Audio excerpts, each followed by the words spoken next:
Hello, everybody. Rick Manning, Americans for Limited Government. Debt ceiling heating up. McCarthy, Biden meeting. Let's see what McCarthy had to say because it's important to know what the state of play is in this game. Does the American public think it's wrong if we simply saying, let's spend what we spent 5 months ago? But every moment I've spent with the president, he doesn't want to go there. He does not want to go back $1. I literally ask him, what is finally the number? Is it $40 trillion in debt? How much before you say, let's stop borrowing from China and not looking at places that we're wasting our money in? Every household does that, and we should do it too. Yeah, so that's what he had to say. It's pretty powerful. What I wanted to talk about on this thing is his point is exactly right on. That if you keep on just spending and spending and spending, then guess what you're going to get? You're going to get more and more spending. When is enough? When is enough is enough? The challenge is that Joe Biden he's pushing back with some rhetoric that makes it very clear that he's willing to basically he believes that if he plays chicken, that the Republicans will cave. I'm going to show you a CNBC article right now that will give you that idea. Actually, switching around a little bit. McCarthy says decisions have to be made at debt ceiling meeting with Biden. He's exactly right. This was updated just a few minutes ago.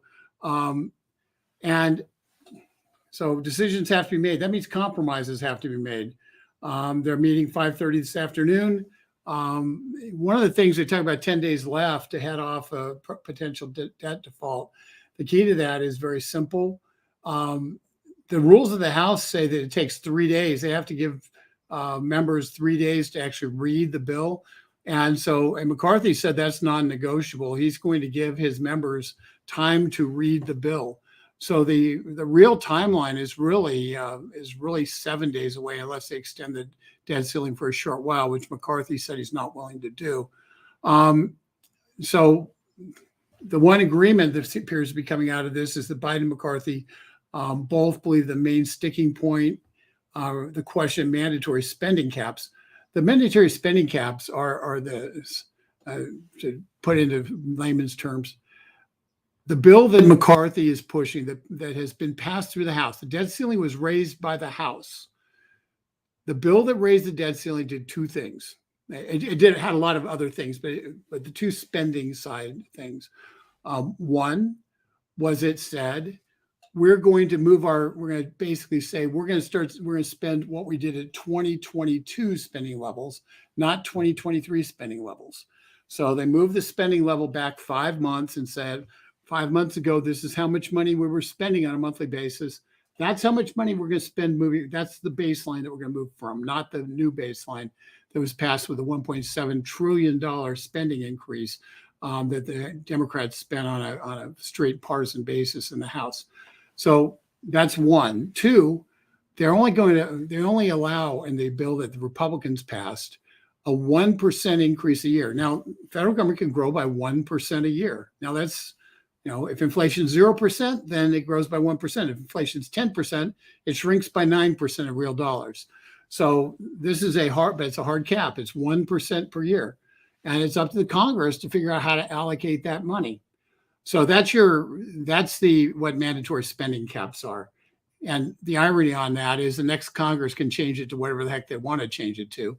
So it sets different courses, different baselines for where it's going to be. It's going to be a lot harder for future Congresses to spend more than that. So then you go down here and you look at this article. And one of the things that is key is, like most of these negotiations, everybody's posturing back and forth. Joe Biden in Japan, besides calling the South Korean President Loon as opposed to President Yoon. He called him President Loon. I think he was looking in the mirror when he did that. He also made some comments about, the Republicans want to default on our debt, and the Republicans are evil, and the MAGA Republicans stink, and I don't like them, and blah, blah, blah. Donald Trump, I hate Donald Trump stuff. And so that was basically his talking point, and that's what he talked about. McCarthy, drew lines in the sand also, saying there has to be actual real cuts. So that's one of the things you have also. So now I'll just share with you one thing that concerns me, and this is this Patrick McHenry line right here. On Monday, one of the GOP negotiators represent Patrick McHenry, Republican, North Carolina. Now, McHenry's not one of the more conservative members. In fact, he's one of the more liberal members of the House. And so it's somewhat concerning that he's sitting there negotiating. Said he was, quote, concerned about getting a deal that can pass the House, the Senate, and signed by the president. Well, that sounds benign enough because that's kind of the deal you have to get in order to actually pass something. But his job isn't to be concerned about whether it can pass the Senate. That's the president's job. The president's job is whether or not he can get Democrats in the Senate to support it. That's not McHenry's job. McHenry's job is to negotiate a deal that Republicans can support. Not a deal that the Democrats can support. The Democrat, this is kind of a binary thing. What the Democrats have said all along is we don't want to cut anything. That was their position. That's been Joe Biden's position for 130 days or so, is we don't want to cut anything. That's been his public position. He has not named one cut he's willing to make at this point publicly. So when the Democrat position is I don't want to cut anything, that's not my problem if I'm the Republican negotiator. My problem is to drive it down their throats in such a way that they say, I'm going to cut this and I'm going to like it. That's what you have to do. So what they're doing now is the Democrats are sitting there saying, well, we don't want to cut all the social programs, but not cut defense. So ironically, the attack by Joe Biden over the weekend was the Republicans are trying to cut veterans benefits. But Republicans specifically exempted veterans benefits from being cut. So now the Democrats are complaining that defense and veterans benefits aren't on the table because they're the ones who want to be cutting veterans benefits. Because what they know is if there's going to be cuts, they don't want cuts simply in the programs that they like. They want cuts in programs, and they can blame the Republicans, say, we didn't want to do this. We were forced to do this by the Republicans. So that's the political game. McHenry, it's a complicated piece of math. It is. I guess he's channeling Yoda there, but I just can't believe what people say sometimes. But it's it's a complicated game of math. Patrick, let me tell you, your game of math is 218. Hold your 218 in the House. If you can get 218 Republicans to vote for it, then you did your job. Your job is not to worry about the math in the Senate. Let that be McConnell and Schumer's problem. Let that be Schumer's problem as to whether or not he can get how many Democrats will vote for a bill they desperately need to vote for. Let's be clear. The Democrats have a lot of senators who are up for re-election in 2024. They have guys in really, really, really red states up for election. So they've got 3 or 4 members who are up for election who are in states which shouldn't vote for them. And those guys really, really want a deal. And they want to be able to say they cut the government. So the pressure's on Chuck Schumer, who wants to keep a majority in 2025, to put cuts together and hold his conference together. It's not Patrick McHenry's problem. This is a Chuck Schumer problem. And the House needs to be tough. They need to say, no, this is what we need. This is what we're fighting for. This is what we're going to get. We're not going to continue along a pathway of fiscal destruction. We're not going to continue along a pathway where we put 3.35 or 3.5 trillion. $350 billion over a course of 10 years, 35 billion a year, into liberal interest groups. You're not going to get to do that into building the green economy. You're not going to get to do that. We're going to claw that money that hasn't already been spent back. We're going to claw COVID money back, money that hasn't already been spent. We're no longer in a COVID emergency. COVID money that hasn't been spent, rather than sending it off to liberal interest groups, we're going to claw it back and take it out of the amount of money that can be spent.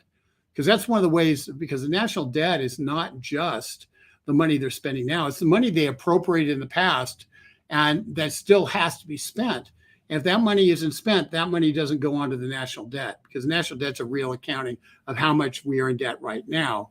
And if money's just been appropriated, but it hasn't been spent, that money doesn't count against the national debt. So you can claw that back and end up saying, no, we're not going to spend the money that you promised to a bunch of interest groups. We're just going to pull that back. You can sit there and you can change the rules in terms of approving regulations that destroy our capacity as a nation to grow and to create more tax revenue, not through higher taxes, but through a more robust economy. That's what the grow part of this deal was.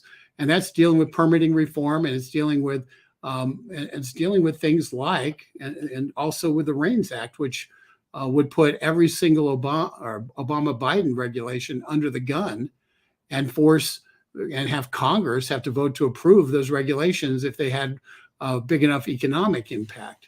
So those are some of the things at stake. Those are the things which hopefully they're talking about. And ultimately, if the Republicans stick to their guns on this, the Democrats are going to cave. And the Democrats will have to claim some win off of this. But the fact is, the president of the United States sitting there playing around for 135 days saying, I'm not going to negotiate. I'm not going to negotiate. I'm not going to negotiate. If he runs out of time, that's on him. He didn't negotiate. He hasn't negotiated from day one. He said, oh, well, I don't believe that you can put together a majority in the House for something that actually cuts the size and scope of government. Kevin McCarthy fooled them. President Biden was looking at the votes in January, where McCarthy scrambled to try to get to where it was a point where he actually was elected speaker, and said, oh, that's a very weak speaker. And he failed to pay attention to what happened after that, where the Republican conference is consolidated around McCarthy and has given him an enormous amount of power to do the job that they hired him to do, which is to fight back against big government. And McCarthy's doing a hell of a job on it. So he needs to hear from people. McCarthy needs to hear from people, and the Republicans need to hear from people, thanking them, praising them, and say, hang in there, keep the fight going. What we need to hear from our good friend, and the Democrats need to hear a different message. And the message the Democrats need to hear is very simple. We're spending too much money. Government is too big. We don't need 87,000 new IRS agents to come in and shake us down. Let's not do that. Let's stop that. We don't need to have green programs funded and a slush fund to give money to green groups. We don't need that. Let's end that. Let's stop having the government pick winners and losers in the economy, and let's let the economy do that, because when the economy does that, we have growth. And lastly, let's quit with the garbage with the permitting. We're not allowing permitting out west at all. You're basically cutting the permitting process through regulation and through just obstruction.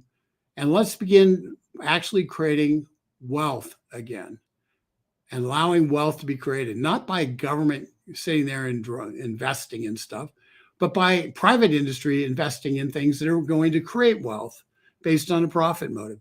And if green investing makes sense, given the way that Wall Street is, they seem to like it a lot. If green investing makes sense, then it'll get backed, and Wall Street will back it. They'll give them the capital they need, and they'll go off and thrive. And presumably our tax dollars will reflect that. We'll get more money in. So let's let the growth be dictated by what the economy will grow, as opposed to the artificial regulating of the economy and the directing of winners and losers by Washington. I'll take my chances on the internal combustion engine against the electric cars any day of the week, when I know that the electric cars don't really operate that well in cold weather climates and the like, that you can't have electric combines and the like, because they would run out of juice very rapidly. And we just don't have the technology at this point. And I'm perfectly okay with private industry. You want to invest in the technology, you want to take the risk, and if you win, you develop it, then you get the reward. If you don't develop it, then you lose. I think that's fine. I just don't want the government doing it, because ultimately I'm agnostic on the internal combustion engine against the electric engine. What I am not agnostic on is when we sit there and we say, oh, we're going to try to reach 7 million electric vehicles and eliminate the internal combustion engine. Because when you do the math, that means that a vast majority of Americans are going to be are going to have to move into cities to be able to get around because they're not going to have vehicles to travel in. You're not going to have your kids not going to get a car when they're 16.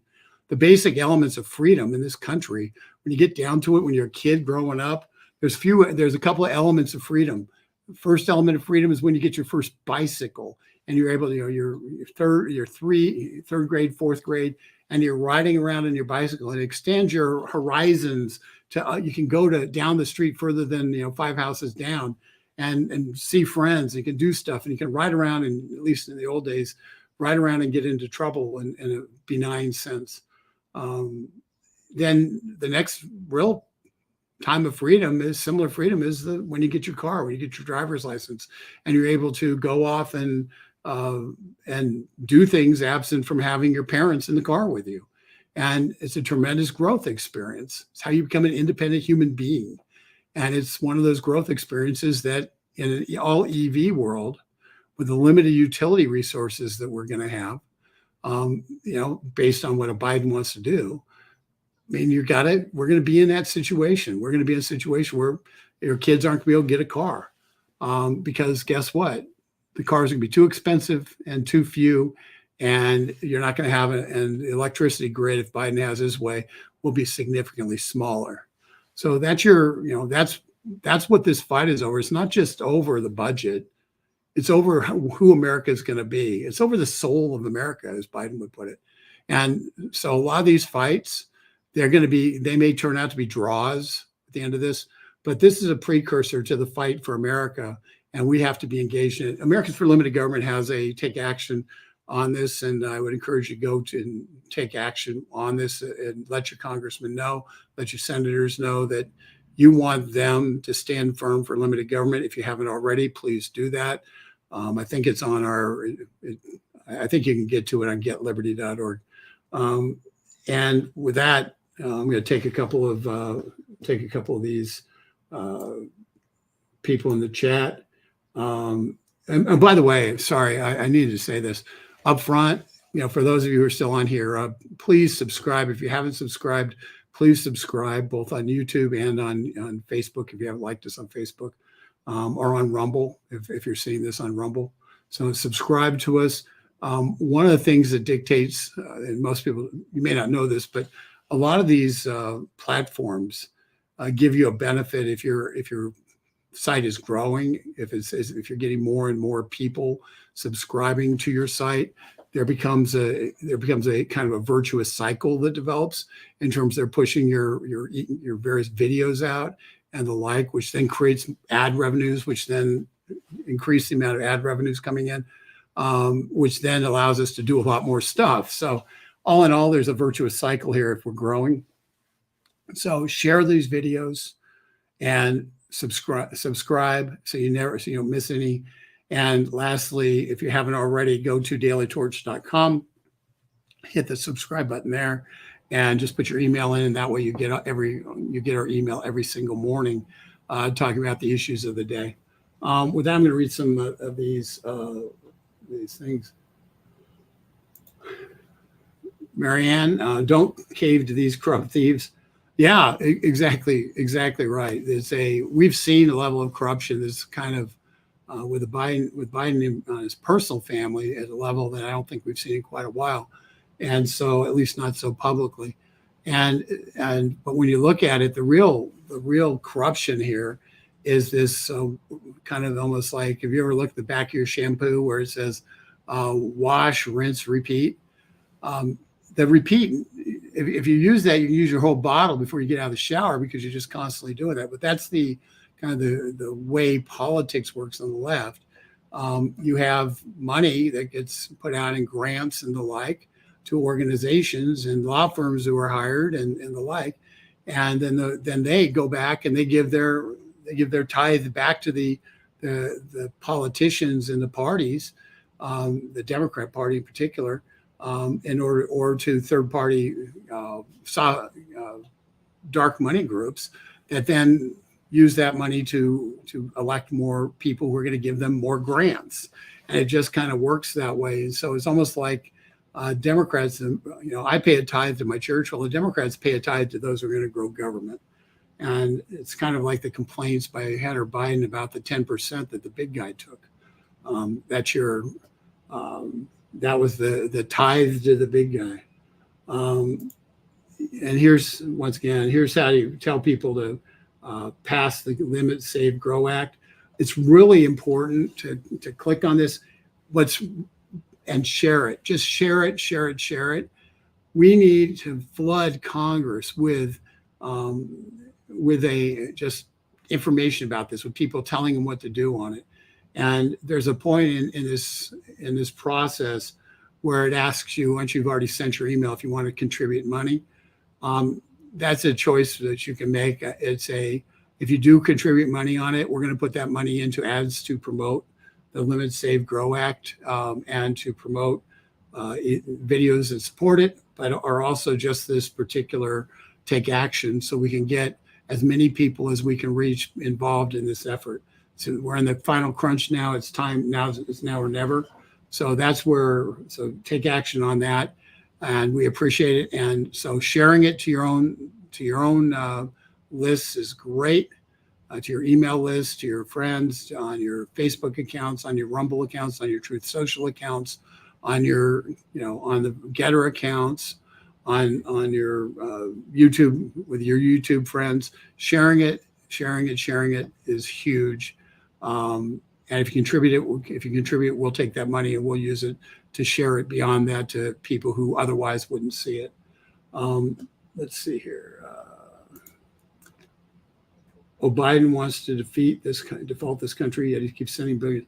Yeah, it's Patty. The announcement, I find it just incredible. We're being told we don't have any money. We're going to have to default. We're not going to be able to pay all of our bills. And in the same week that we're being told that, Biden announces another 350 something like that, $350 million off to our good friends in Ukraine. And you go, what are you doing? I mean, what are you doing? You say we don't have money. We're going to have to cut all this stuff for people here in America. And now you're promising off $350 million that you don't have. You can't even borrow. It means you have to cut somewhere else to get it if the debt ceiling isn't increased. I mean, there's absolutely no sense of time and space with Biden. And it tells you that he knows that the debt ceiling isn't going to be hit, that we're not going to default, because otherwise he'd never make this kind of stupid statement in advance. But yeah, Biden's never seen a dollar. He's never seen a dollar that's in your pocket that he doesn't want to spend. Okay, I'm going to open this one. Let's raise taxes, Joe.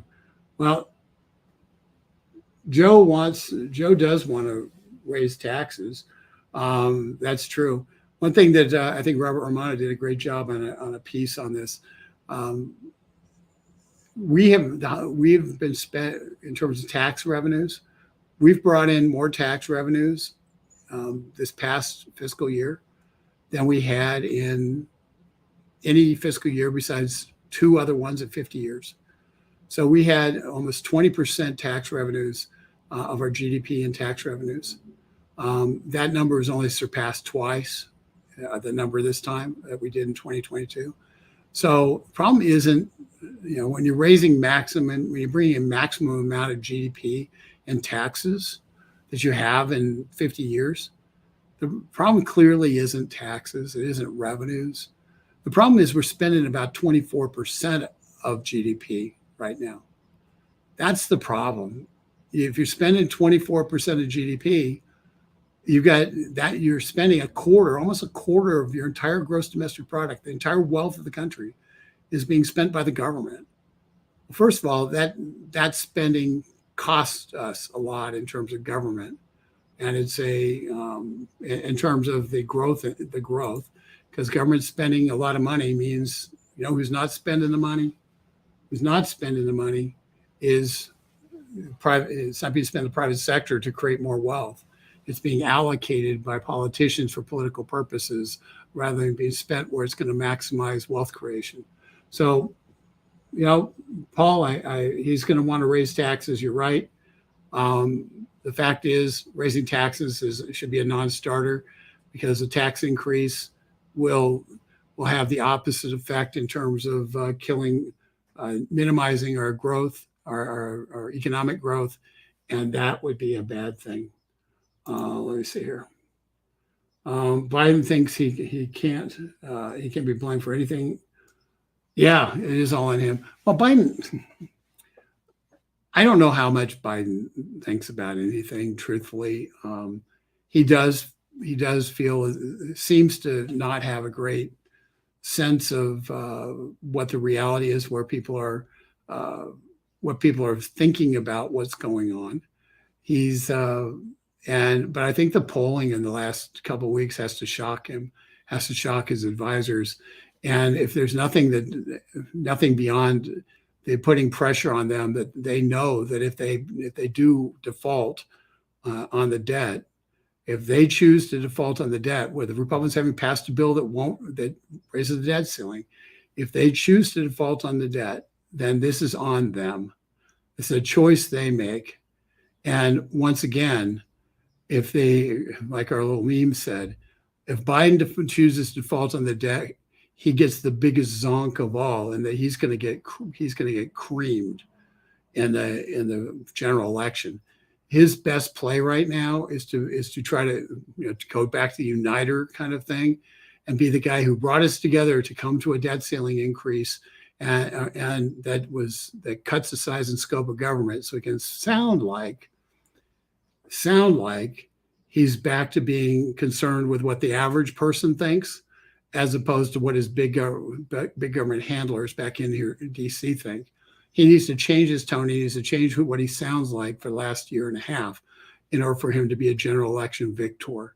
And the first step in that is to give the Republicans a great deal of what they want and what America needs in terms of cutting the size and scope of government.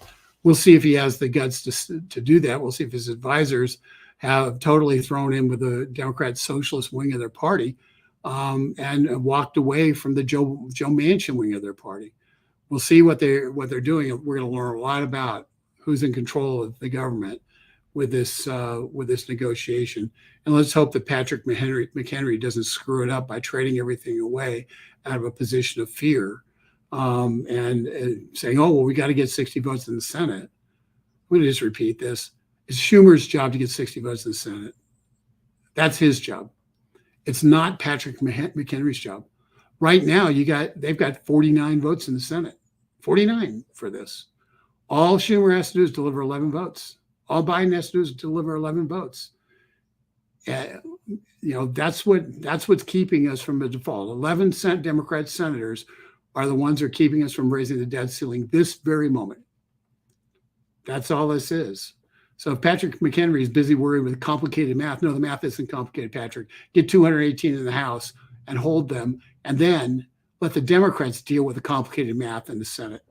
That's their problem. With that, I'm going to see if we got anything else here. Carol, I'm going to take Carol Goldwater. Now, Carol, I'm going to tell you, I don't know if you're part of the Royal Goldwaters or not, but Barry Goldwater, I grew up with a picture of Barry Goldwater hanging on the wall of my house. Inside, my dad was a Goldwater delegate in '64. I met Barry Goldwater when I was in college. I met Barry Jr. just about two years ago, and so I'm a big Goldwater fan. So I'm imputing that Goldwater love onto you, Carol. Don't you love it when Biden and the Dems tell us if this does not pass, we seniors will not get their Social Security checks, but turn around and send more money to Ukraine same week? How many actually know how much has been stolen from us citizens to pay for the millions of illegals Joe and his gang have allowed to take millions to? Yeah, well, that's one of the really important points. Medicaid is uh, is being flooded right now. So our public health systems are being flooded. Our social safety net systems are being flooded, and that's a direct result of the illegal immigration push, among other things. So, Carol, you're right. In terms of Social Security, here's the way. Let's just play the game out. If, let's say it's June 1, we don't have a deal. Janet Yellen says we're out of money. Here's what we're out of money means. It means we do not have enough money to fully pay every single invoice in our inbox. And so what we have to do then is we have to say, okay, well, what are we going to pay and what aren't we going to pay? Treasury Department then says, okay, well, we're going to pay X, Y, we're going to pay interest payments on the debt. The Social Security Trust Fund generates a lot of income from the bonds that they own. So it's generating independent income from the bonds they own, which is there's a lot of treasuries in there. Secondly, every single time there's a payroll, Social Security, a bunch of money goes into Social Security. So it's the one place where you have a massive cash flow directly dedicated to paying that bill. So there's no excuse to even think about it. So cutting Social Security payments, even on a short basis, temporary basis. Absolutely no reason to do that because it's a standalone trust fund, and they have the capacity, if they wanted to sell bonds that they hold to get cash to pay Social Security. So Social Security is off the table. Disability is off the table. Those things you can sell it. You can deal with them right now, and you can ensure that those funds are going to be paid regardless. Veterans benefits, once again, that's a choice.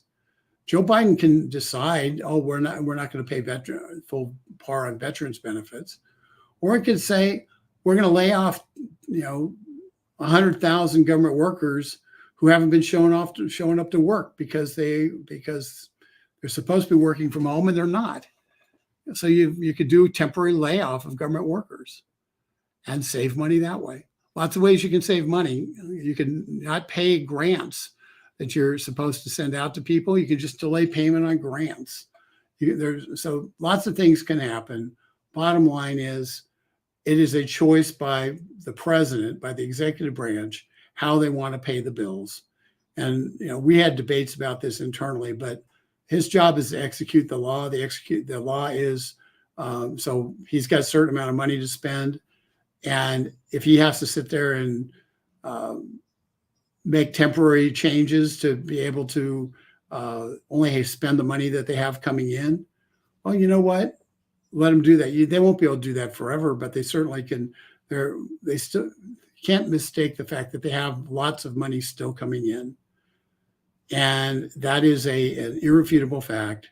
And it's actually why they talk about having from June 1 to June 15th, having a cash crunch, but after June 15th, having a lot of cash coming through the door. And it's all because of revenue collection times and dates when you get certain revenues collected. And so this is nothing more than, operating a business.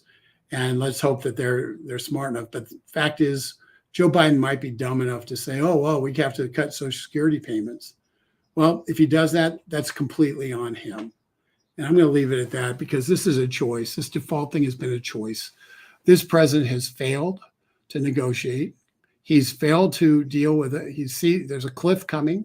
He knows the cliff's coming, and he's decided to play chicken. And, today's meeting is going to go a long way to determine whether or not he's going to run the car off the cliff. Well, if he's willing to run the car off the cliff, there's not a darn thing that anybody can do to stop him. When you elect an irresponsible child to the presidency, well, you get irresponsible actions.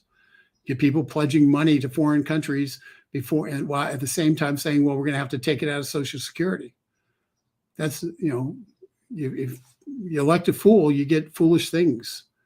And so, Congress is now trying to get the foolishness, at least turn the battleship around a little bit. And we'll see if wisdom prevails rather than the fool's errands that this current administration keeps embarking on. With that, please subscribe, Check out our other videos. We're producing a number of different videos on different topics that I think you'll like, and we're getting great response on it, and we're seeing our numbers on the video platforms grow really rapidly because people are really responding.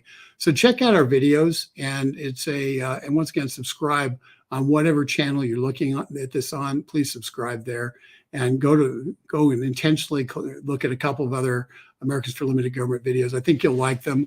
We're getting great response, and we look forward to your input on in the future on what we should be doing and topics that you're interested in. This is Rick Manning signing off. Thank you very much, and we will see you tomorrow on the whatever topic. John's probably do a report if something hot happens off of the Biden meeting with McCarthy, but my bet is I'm not holding my breath, because these kind of deals get done in the last 5 days. They don't get done in the last 10 days, but we're getting there. So stay tuned.